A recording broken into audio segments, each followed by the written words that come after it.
Tabling.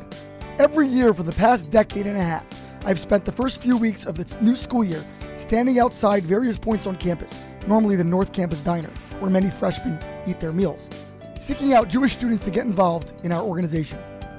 It is an exercise filled with immense promise and mild trepidation, but it is a vital aspect of what I do. The other night, I was standing somewhere else on campus, talking to a sophomore I know well, when a new student I had met tabling the day before walked by. I called out her name to say hello.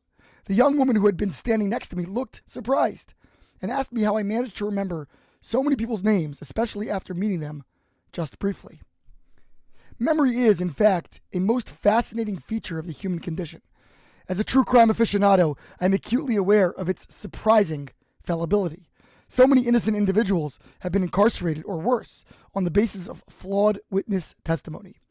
The Torah was remarkably prescient in mandating that two separate witnesses testify in court, each interrogated in isolation to determine their veracity. Famously, researchers based out of NYU conducted longitudinal memory studies of people's recollections as to where they were on 9/11 when the planes struck the Twin Towers. They surveyed more than 3,000 citizens across New York, Washington, Boston, and elsewhere, beginning 1 week after the attacks and then again 1 year, 3 years, and 10 years later.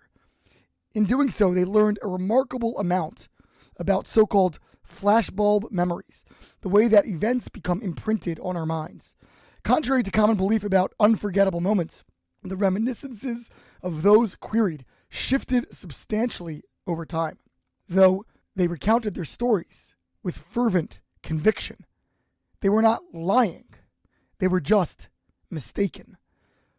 All this is of great relevance as we approach the holiday we refer to as Rosh Hashana, a name that never appears in the Torah. Instead, the so-called New Year is identified biblically as Yom Teruah, the day of broken sounds, i.e. the shofar, or Yom HaZikaron, the day of remembrance. Memory is one of many areas in which God's capacity is fundamentally distinct from our own.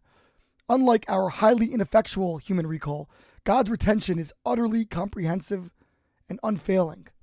Of course, philosophically, we can appreciate that since God exists beyond time, the entire notion of memory, or of a past altogether, is essentially a fiction. He may not be remembering as much as he is perceiving or experiencing, all in one moment. But another quality elevates God's recollection beyond ours: love. Memory is a function of love.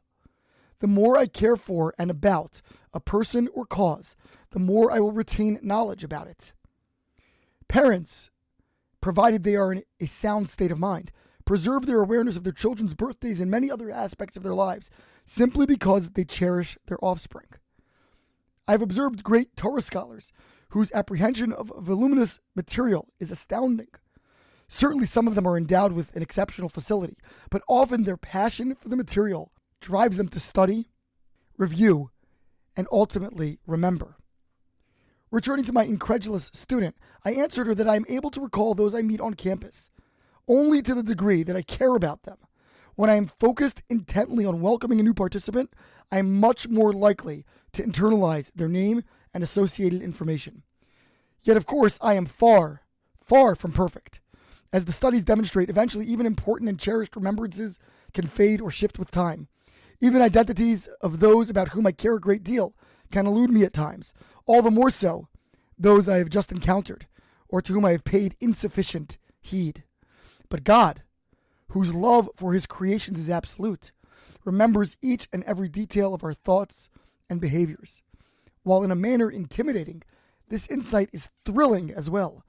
To be remembered is to be loved. It is to matter.